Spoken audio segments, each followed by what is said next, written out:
Hey, this is Brandon Jones, author of the award-winning College Readiness 101 workbook series, here with another episode of the College Readiness 101 podcast. I'm here with a very special guest, Mr. Evan Jackson. We're going to continue this student's perspective. And he attends Brown University, a prestigious Ivy League school. We're going to get into this. So, Evan, how you doing today, man?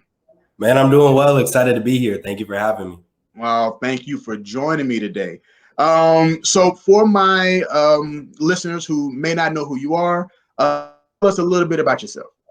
Yeah. Well, once again, thank you for having me. My name is Evan Jackson. I'm a senior at Brown University studying religious studies and economics. Really fortunate to be there and had a great time with my education. Do a few things outside of school. Number one, I'm the Junior Grand Vice Polemarch of Kappa Alpha Psi Fraternity Incorporated. So in that role, I have the opportunity to be the highest ranking undergraduate officer internationally, serving hundreds of thousands of our members. I also sit on the board of two international nonprofits where I have the opportunity to work in social good, one really focusing in social good in Peru, having an opportunity to serve communities overseas.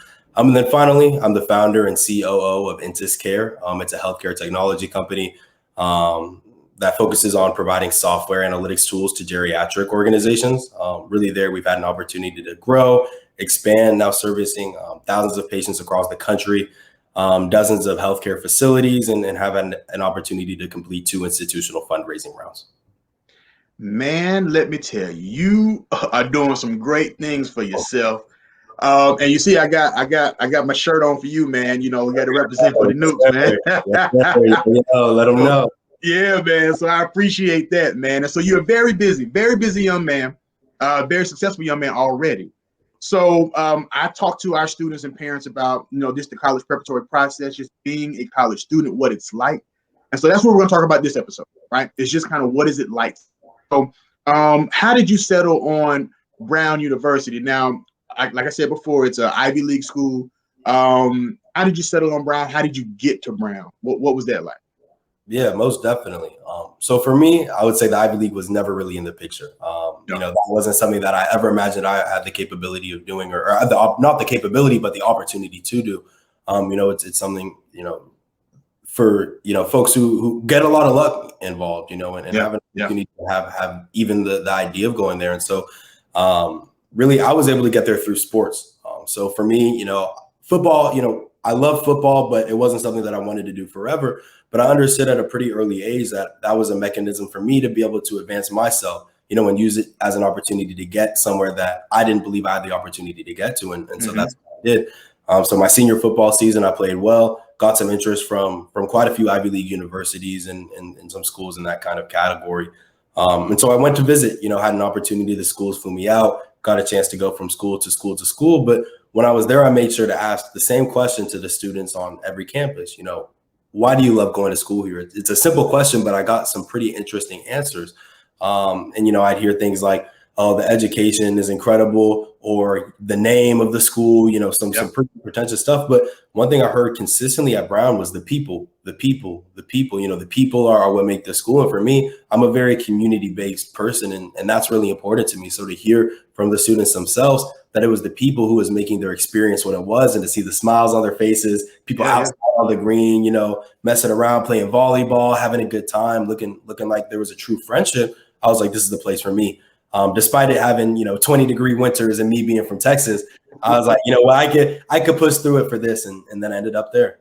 Wow. That's so interesting that you said that. I actually went on a football visit to Colgate in upstate New York. I was like, man, it's just too cold. It was a winter visit. Man, my family's Floridian. I'm here in Atlanta. I was like, this is not in my blood to be up here, man.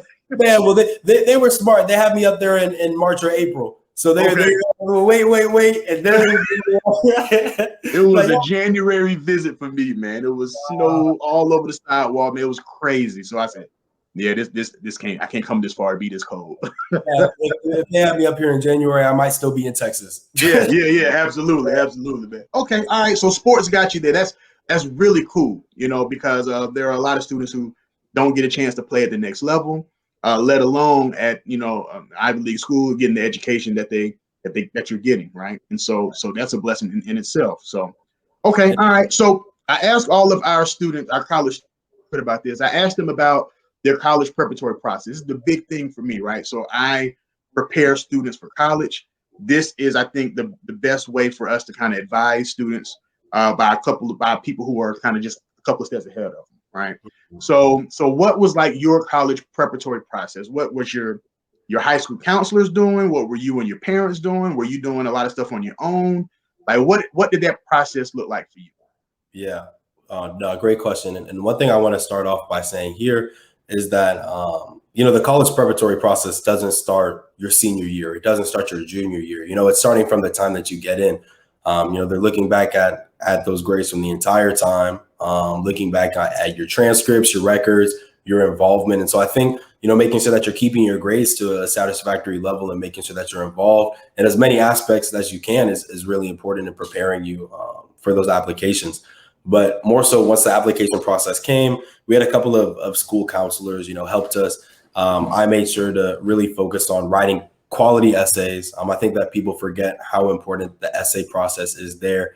Multiple revisions, not just submitting the first thing and making sure to carefully look through that. And I actually asked my parents to help me out. My mom, had an opportunity to read all of my college essays, making sure that I was, saying something of quality and saying something that would help me get into school. Yeah. That's really big, is to have somebody there to kind of filter through some of the mess, right? To help somebody keep you focused, make sure that you're putting your best foot forward, make sure you're, doing the right things. And so that's cool. There was a whole lot of mess for sure. Yeah. Absolutely. For sure. You got to get through those things, right?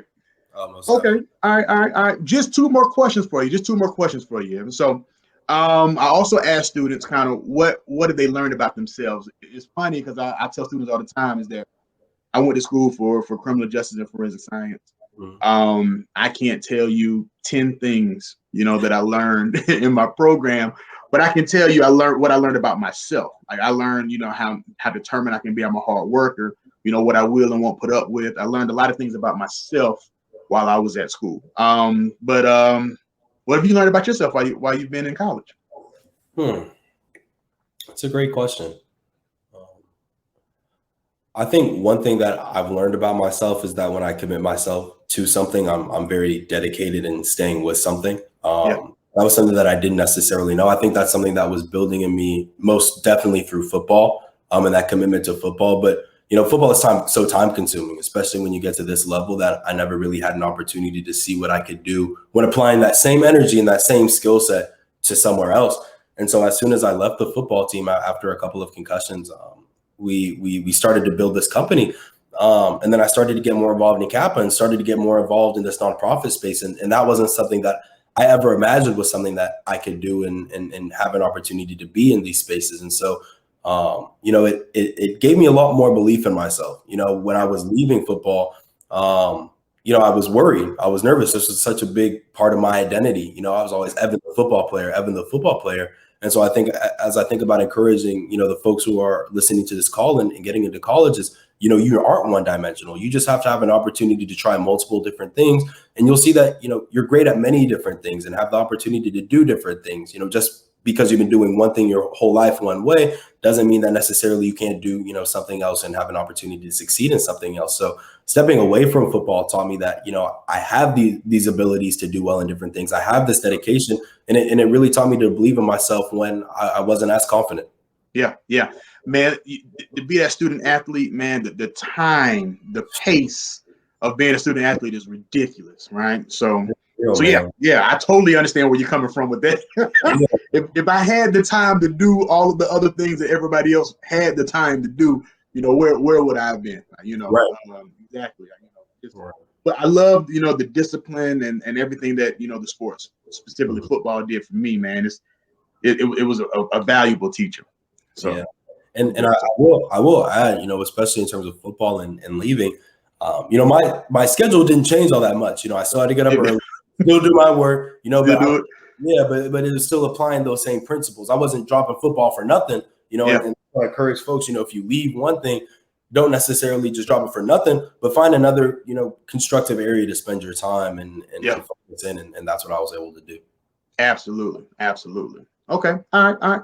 One last question for you, man, and I think this is kind of a really good one for them. We always want to be able to provide some type of advice for students and parents who are getting ready to make this high school to college transition. But is there any advice that you would give, a younger brother, a younger cousin of yours, they're getting ready to make this transition? Any advice that you would give to students who are getting ready to prepare for college? Yeah. So my little brothers, Pierce and Chase, are actually preparing for college right now. They just graduated senior year of high school. So we're kind of going through those same conversations together. And I think the number one piece of advice I can give you is be confident. Everybody's scared. It's not just you. It's not just, your family. Everybody's nervous going through this process. This is really new for everybody. So to me, I think that should give you confidence. Everyone's going through it together. You have an opportunity to grow and learn and go in together. But I think it's really important to have the confidence to try new things and try different things and see what you love.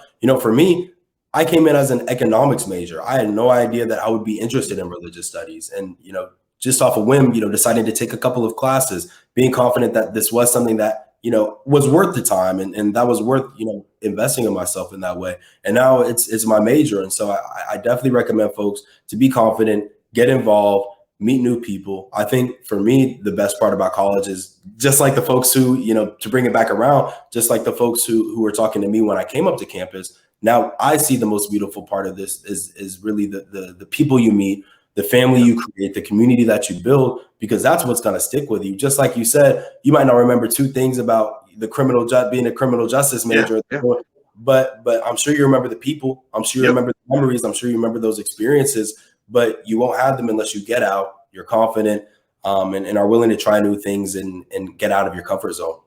Man, that's huge, man. I think that having somebody, at a school like yours, coming from like the South, like me, and being able to go up there and thrive, right? Being able to go up there and thrive. You started your business, you've been involved, obviously JPP. It's a lot of things going on.